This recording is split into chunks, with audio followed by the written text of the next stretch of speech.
Hola y bienvenidos y bienvenidas a Diálogos desde la CONABIM. Estamos muy contentos de tener la invitada que tenemos el día de hoy, especialmente en la coyuntura en la que nos encontramos todos y todas nosotros.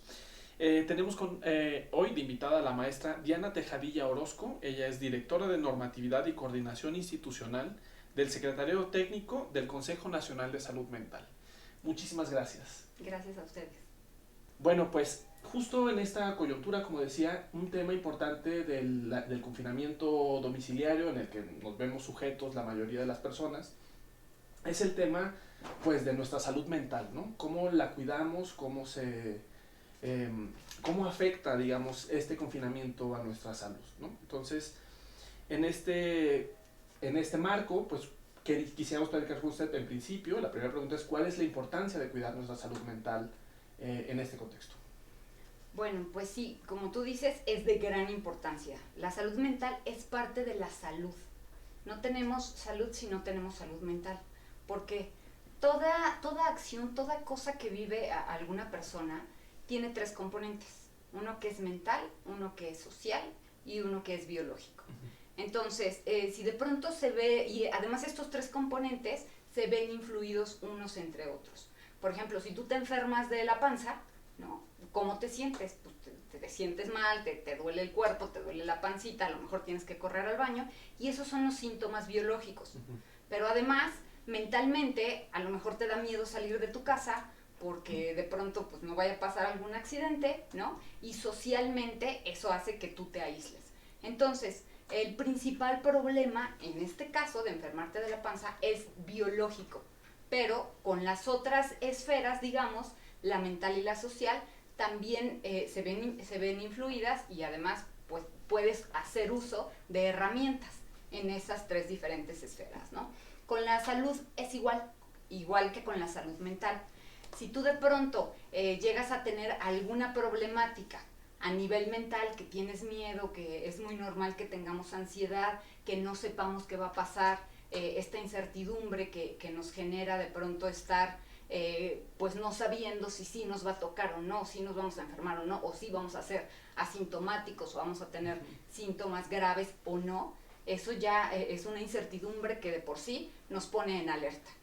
Entonces tenemos mecanismos biológicos normales, que es el estrés, para sobrevivir. Es normal tener un poquito de estrés, es normal tener un poquito de miedo, es normal estar pues de pronto desconcertados ante esta incertidumbre, pero lo importante es saber varias cosas que son básicas en estas tres esferas.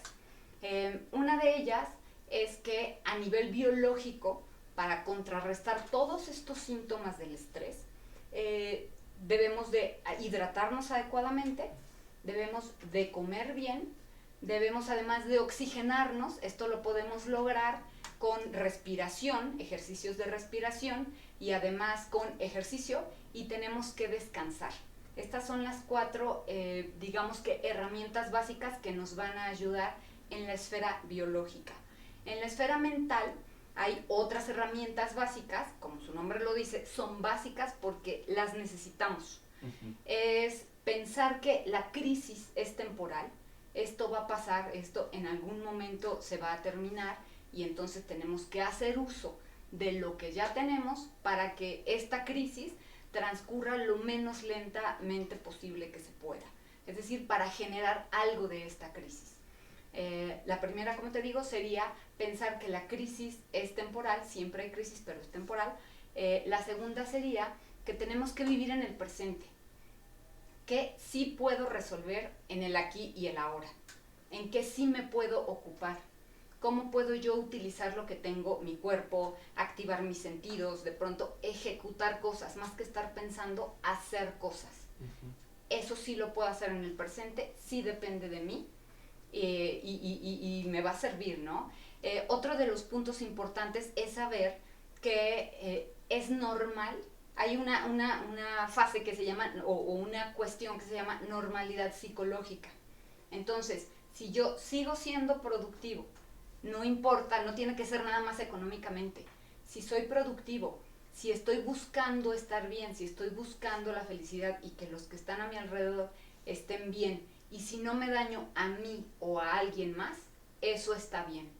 Entonces, si a mí me gusta tejer, por ejemplo, y soy productiva y busco la felicidad y no daño a mí o a alguien más, está bien, ¿sí? El cuarto punto importante de la esfera mental, de estos básicos, es el que tenemos que aprender a escuchar para controlar nuestro diálogo interno. Este diálogo interno no es otra cosa que una especie de Pepe Grillo o el angelito y el diablito que están ahí platicándose cosas en la mente, o la nubecita que de pronto puede surgir cuando estamos preocupados o no. Es decir, todo lo que pasa por nuestra mente se puede clasificar y se puede dividir en dos componentes: el positivo y el negativo. El positivo pues son todas las cosas que me hacen sentir bien. Por ejemplo, buenos recuerdos, por ejemplo, no sé, fotografías mentales que tengo de cosas que me gusta, por ejemplo, música, por ejemplo, pensar en mi familia, en el cariño, o pensar en mis planes a futuro. Esas cosas me hacen sentir bien y las debo de utilizar como herramientas. La otra parte en la que podemos dividir el diálogo interno es la parte negativa. Cosas que me hacen sentir mal, pero que de pronto tengo que hacer. Me hacen sentir mal estar encerrada, por ejemplo, pero tengo que hacerlo ahora. Entonces, ¿con qué cuento para poderme salir mentalmente, para poderme ocupar y para poder ser productivo? Eso lo tengo que utilizar porque está ahí. Muchas veces sirve escribir tanto las cosas positivas como negativas para poderme dar la oportunidad de darme cuenta y entonces interactuar con las cosas positivas cuando yo me siento mal, y con las cosas negativas ponerles una cita para arreglarlas cuando yo las pueda arreglar. No las voy a estar cargando. Puedo estar preocupado porque a lo mejor me quedé sin trabajo o porque tengo deudas que pagar, pero si yo me preocupo, no voy a solucionar nada. No en ese momento. Lo que sí puedo hacer es anotar esos pendientes que me hacen sentir mal y tratar de pensar en soluciones. Más que estarlos cargando y preocuparme y generar más conflicto, es anotarlos para darles una solución después. Te hablaba hace un momentito de las cuestiones que tienen que ver con el estrés. Tenemos una parte de estrés que es normal y que se activa de tres formas distintas: el huir, el prepararnos para pelear o el paralizarnos. Eso es una herencia evolutiva y lo compartimos con todos los seres vivos. Hay unos organismos, unos animales, que se especializaron más en una de estas tres, digamos que, respuestas o conductas. Por ejemplo, los camaleones. No tienen grandes colmillos. Desaparecen. Así es, pero sí se pueden paralizar y mimetizar con el medio. Los tigres. ¿No? Están más potenciales a atacar, ¿no? Así es, va a ser más fácil que ataquen, ¿no? O las cebras o las gacelas. Lo que van a hacer es huir. Entonces, si tú te fijas y si te recuerdas un poquito, cuando alguien te espanta, tienes una de estas tres reacciones o una combinación, ¿sí? Ese es el estrés habitual que nos sirve para sobrevivir. Es como un switch que prendemos para sobrevivir y está bien. Pero ¿qué pasa si nosotros dejamos este switch prendido del estrés? Ajá, es muy caro biológicamente y al organismo le cuesta muchísimo estar manteniendo este tipo de estrés. ¿Por qué? Porque se empiezan a secretar hormonas del estrés y otras sustancias que no nos permiten actuar de la mejor manera. También te platicaba hace un momentito que hay básicos que tenemos que cuidar en estas tres esferas: en la biológica, en la mental y en la social. ¿Y para qué sirve? Pues para que nuestras células, que son como pequeñas fabriquitas, estamos hechos de células, trabajen de la mejor manera. Si nuestras células están hidratadas, alimentadas, oxigenadas y descansadas, van a poder actuar mejor, van a funcionar mejor y por lo tanto vamos a poder pensar mejor, más claramente, tener más ideas de solución en lugar de estar todo el tiempo angustiados. Entonces, por eso te decía que cuando en alguna de las tres esferas hay una falla, hay un problemita, como cuando nos enfermamos, por ejemplo, las otras esferas tienen herramientas y esa misma también. ¿Para qué? para contrarrestar el problema. En el caso del COVID, de este problema que estamos viviendo, pues el ataque es principalmente biológico. Y el que va a reaccionar, el que nos va a defender, que finalmente es como un superhéroe, es el sistema inmune. Entonces, eso ya lo sabemos. Podemos también prepararnos para lo que viene. Si eso lo conocemos, podemos entonces generar conductas y acciones que nos permitan reforzar al sistema inmune, que son todos estos puntos que te digo que son los básicos. Claro, o sea, finalmente estos básicos, de ya tanto fisiológicamente como mentalmente, repercuten en nuestra salud, digamos, en la protección que podemos tener ante este virus, ¿no? Es decir, nos hacen más resistentes de alguna forma. Sí, ¿no? Exactamente. Y eso sí depende de nosotros. Sí podemos decidir en este momentito tomar un vaso de agua. Más o menos tendríamos que tomar entre 7 y 8 vasos de agua diarios. Varía, depende de si haces ejercicio o si hace mucho calor, etc. Pero eso sí lo podemos hacer. O sí podemos, en algunos casos, decidir qué es lo que vamos a comer. Y poner verduras, por ejemplo, o poner proteínas, o poner combinaciones de alimentos que nos favorezcan. Eso sí depende de nosotros y sí lo podemos hacer. Pues finalmente yo nunca, bueno, de repente uno no piensa en la relación que hay entre el cuidado físico, digamos corporal, en estos elementos del sueño, de la hidratación, con la salud mental, ¿no? Qué importante es como considerar estos tan importantes como vivir en el presente, como tener actividades productivas, etcétera, ¿no? Pero hay otro elemento, digamos, ahora que nos enmarca, que nos envuelve, que tiene que ver con la información.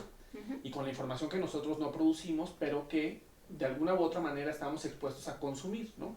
Y la forma como está diseñada la información ahora es para que te enganches también desde lo emocional, ¿no? Desde la reacción a veces que pudieran tener las noticias falsas o ciertas noticias que son ciertas, pero que están planteadas de una forma para que la gente las consuma, ¿no? Para generar a veces hasta incluso estrés, ¿no?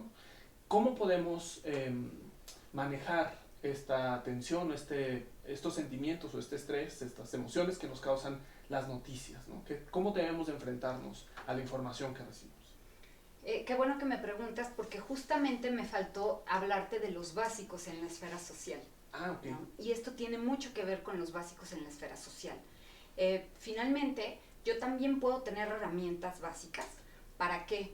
Para no estresarme, para no sobrecargar mi sistema y que no esté en un estrés crónico como el del switch prendido.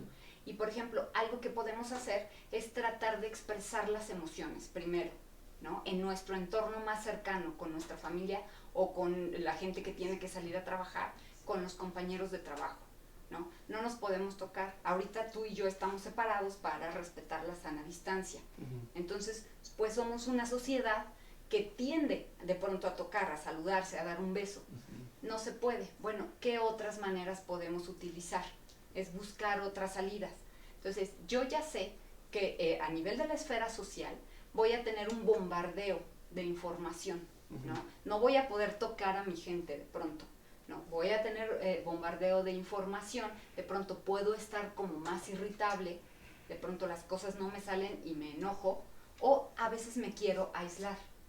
Es importante establecer rutinas para todo. ¿sí? Levantarme a la misma hora, tratar de dormirme a la misma hora, aunque no haya podido conciliar perfectamente bien el sueño.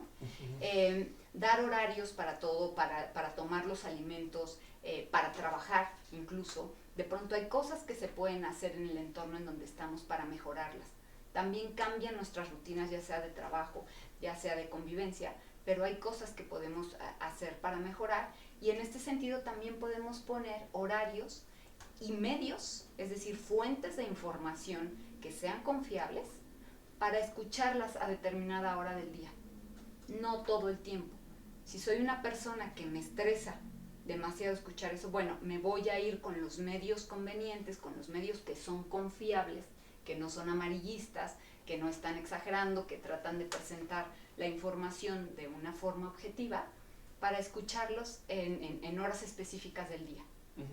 El de más tiempo lo voy a repartir en diferentes actividades. Y también es muy válido esto de poder expresar. No sabemos muchas veces que hay cientos de emociones, ¿no? Por ejemplo, casi siempre estamos o enojados o tristes o de pronto, no sé, como irritables, pero no sabemos detectar las emociones en nosotros mismos. Por ejemplo, ¿qué se siente cuando estoy frustrado versus cuando estoy enojado? Claro, claro, son como a veces sutilezas de la emoción que no logramos distinguir con precisión, ¿no? Exactamente. Entonces, si yo aprendo a detectar mis emociones, si yo aprendo a detectar cómo se sienten, digamos que mentalmente, pero también cómo se expresan socialmente y cómo se sienten corporalmente, va a ser mucho más fácil que yo las pueda controlar. ¿Sí? A partir de eso también puedo definir qué es lo que me está causando esta emoción. O sea, ¿realmente es el que no puedo salir? ¿O es el que no me puedo expresar? ¿O es el que estoy preocupado porque no sé cómo voy a pagar? Claro. Esto me permite, si yo hago una escritura y me pongo a pensar, bueno, ¿cómo se siente fisiológicamente, biológicamente? ¿Cómo lo expreso socialmente? ¿Y cómo está en mi mente? Es decir, ¿qué me hace pensar? Es mucho más fácil que yo le encuentre una solución, que me enfoque en buscar soluciones más que problemas. Y que entonces no lo refleje en mi medio inmediato. Claro, ¿no? Y justamente, bueno, ese es un punto importante. Una de las preguntas que teníamos era sobre cómo ayudar a la gente a que manifieste estas emociones que sienten, ¿no? Porque es distinto la forma como lo procesarán, supongo, los niños, que los hombres, también por cuestiones culturales, ¿no? A veces nos cuesta más trabajo expresarnos abiertamente los temores, los miedos, las inseguridades, y por otro lado las mujeres, ¿no? Que entra aquí, digamos, un factor cultural importante a la hora de expresar nuestros sentimientos. ¿Cómo podemos ayudar a cada uno de los integrantes de la familia a expresarlo? Exacto. Lo que tú estás mencionando es muy interesante porque conlleva una serie de capas, digamos, o de fenómenos involucrados. Algo con lo que me gustaría comenzar es, en este punto, es hablarte del castigo social. Somos una sociedad altamente castigadora. Entonces, por ejemplo, el que un niño de pronto no esté obedeciendo a la mamá y la mamá voltea y le hace ojos así de vas a ver ahorita, ¿no? Eso ya es un castigo social. O cuando alguien se tropieza, que todo el mundo hace burla o una expresión como de ay, qué tonto, ¿no? Eso es un castigo social. Cuando entendemos que es normal expresar emociones y que no tenemos por qué ser castigados socialmente, es mucho más fácil que tratemos de no hacer caso a esas expresiones de castigo. Hay una herramienta que generó el Instituto Politécnico Nacional que se llama el violentómetro. Este violentómetro nos permite ver en una escala de 30 puntos cuándo estamos siendo castigados social y emocionalmente. ¿Para qué? Para detenerlo tranquilamente y decir, me estás castigando socialmente, por favor no lo hagas. Pero no solamente para detectar cuándo nos están castigando, sino también cuándo es que nosotros castigamos a los demás. Claro, por supuesto. Y entonces detener ese castigo. ¿Sí? Ese sería el primer punto, ser conscientes al castigo social. El segundo sería este que te digo de expresar las emociones. A veces, como también estamos en una sociedad que en muchos núcleos es machista, ¿no? Es castigado expresar las emociones y yo tengo que ser el fuerte o la fuerte porque soy el sostén de mi familia y no me pueden ver mal. Esto es falso. Esto es un paradigma en el que nos hemos metido por diferentes razones, pero no es correcto. Entonces, si me cuesta trabajo expresar mis emociones, yo lo que puedo hacer es escribirlas. ¿Sí? Puedo también leer. ¿Para qué? Para tomar ideas de esa lectura. ¿Sí? Decir, claro, yo me siento así y esto se llama de determinada manera. Por ejemplo, yo me siento ansiosa, que es muy común. La ansiedad es algo que todos tenemos en común, ¿sí? Y es una sensación que no aprendemos a detectar. Entonces, si yo no sé que estoy ansiosa, pues entonces, ¿cómo voy a contrarrestar esa ansiedad? Claro. Lo que me va a ocurrir es que me voy a empezar a automedicar.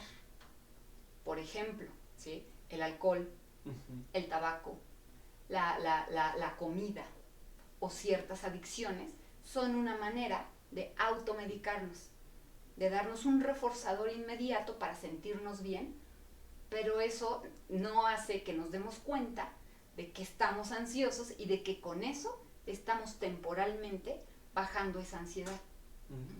En cambio, si yo detecto mi ansiedad, que es esta sensación justamente de no sentirme tranquilo, de si me paro, me siento, camino, me voy, haga lo que haga, no estoy tranquila. Si yo ya sé que eso es ansiedad, entonces puedo utilizar mis herramientas en las 3 esferas. En la biológica sería respirar. Hay un ejercicio en donde tú pones tu mano, una mano en el pecho y la otra en el abdomen. Se supone que tienes que estar muy cómodo y respiras tranquilamente.